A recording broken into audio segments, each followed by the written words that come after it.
When you see Hollywood stars getting in incredible shape for action roles after 50, you often hear about explosive, high-intensity exercises like the kettlebell swing. But what if I told you the real secret isn't in that explosive and risky movement itself?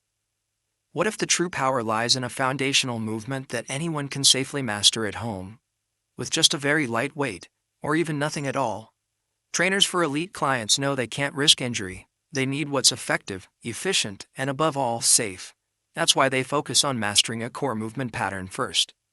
Today, I'm going to reveal the most powerful movement to transform your body after 60. I'll show you why it's actually better and safer than those high-intensity exercises, and how to do it correctly, step by step, to build a stronger back, powerful legs, and boundless energy for your daily life. Let's start with what's really happening to our bodies. After age 50, we can lose up to 2% of our muscle mass each year. Less muscle means a slower metabolism. Decades of sitting also mean our glutes, the largest and most powerful muscle group in the body, have basically gone to sleep. Many people turn to walking for hours on end. And walking is great, but it doesn't solve the problem of muscle loss. This is where our golden solution comes in. The controlled hip hinge. This isn't just an exercise. It's the master key to waking up your body's biggest muscles.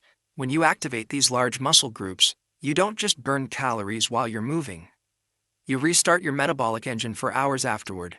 The real-life impact is huge. More energy for daily activities, better sleep, and a stronger, more resilient body.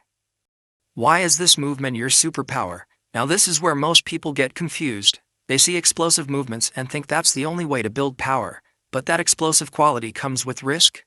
Think about Olympic weightlifters. They build incredible strength from one movement, an explosive hip extension. But that takes years of technique and specialized coaching. The controlled hip hinge is essentially Olympic weightlifting made accessible and safer for the rest of us. You get the same powerful hip extension and strength development, but you do it slowly, deliberately, and with complete control. The secret is in the movement pattern. This is a hinge, not a squat. You're teaching your glutes and hamstrings to do their job, protecting your lower back. When you hinge correctly, you create a natural weightlifting belt with your core muscles. This reinforces your spine instead of stressing it. In fact, clinical studies show that this type of training significantly reduces pain in the neck, shoulders, and lower back, while improving muscle strength in the exact places you need it most. 3. The 3 unbreakable rules of safety. But before you even think about adding a lightweight, you need to follow these 3 unbreakable rules of safety. Your safety is my number 1 priority. Rule number 1, you must master the bodyweight hip hinge, no weights. Practice pushing your hips back as if you were trying to close a car door with your hands full of groceries. We'll go over this in a moment. This movement must feel natural and automatic before you move on. Rule number 2, start with an extremely light weight. Your ego might tell you to grab a dumbbell, but your body needs time to adapt. For most of us starting out, a full water bottle or a book in a grocery bag is more than enough. We're learning a movement pattern, not lifting heavy. Rule number 3, always prioritize quality over quantity. The moment you can't maintain a perfectly straight back, you end the set. I don't care if you planned on doing 10 reps. If your form breaks down on rep 5, you stop at 5. Bad reps don't make you stronger. They get you injured. The 3 mistakes that turn a safe exercise into a risky one now. Let me show you the 3 mistakes that everyone else makes, which we are going to avoid. First is the squatty hinge. Host demonstrates the incorrect movement. They bend their knees deeply and keep their chest upright. This is not a squat. Your knees should only have a soft bend. The main movement is pushing your hips back, not dropping your knees down. Second is lifting with the back. Host demonstrates the incorrect movement. They try to lift by rounding their lower back. All the power must come from your hips and glutes driving forward. Your back should stay as straight as a board. Third is the too much too soon problem. If you can't control the movement slowly on the way down, the weight is too heavy. You're not getting stronger. You're just putting yourself at risk of injury. Leave your ego at the door. All right, here's how to correctly perform the controlled hip hinge. Let's start with body weight first. The stance. Stand with your feet shoulder width apart. Knees slightly bent. The hinge. Place your hands in your hip crease. Now push your hands back with your hips. Imagine you're pushing a door closed behind you. Keep your back perfectly straight. Your chest should be pointing forward. The stand. Squeeze your glutes and drive your hips forward to stand straight up. Feel that power. Repeat 5 times. Host, excellent. Now let's add our light weight.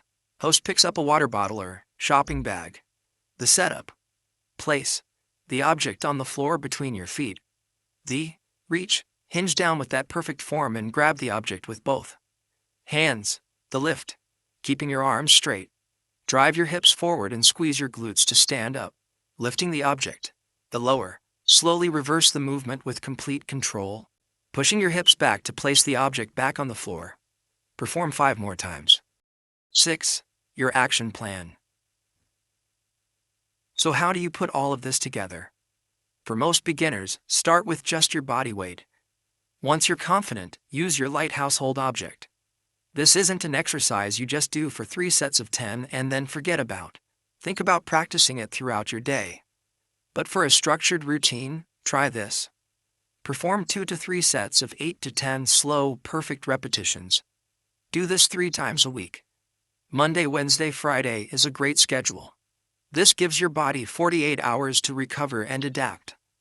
On your off days, focus on active recovery. A gentle 20-minute walk is perfect. The goal is to move your body lightly. Look, this isn't about copying celebrities. This is about understanding smart, safe exercise that serves your real life, lifting groceries, playing with your grandkids, feeling capable and energetic. Master this one movement, and you'll build strength that serves your life, not your ego, while creating a sustainable habit that transforms how you feel. I'm curious, what's your biggest challenge with staying consistent with exercise after 60? Is it time, motivation, or the fear of injury? Share it in the comments below. I read every single one, and your experience helps our entire community. And if this breakdown was helpful, please like this video and subscribe to Naturally Strong 60 for more content designed to help you feel your best. Stay strong.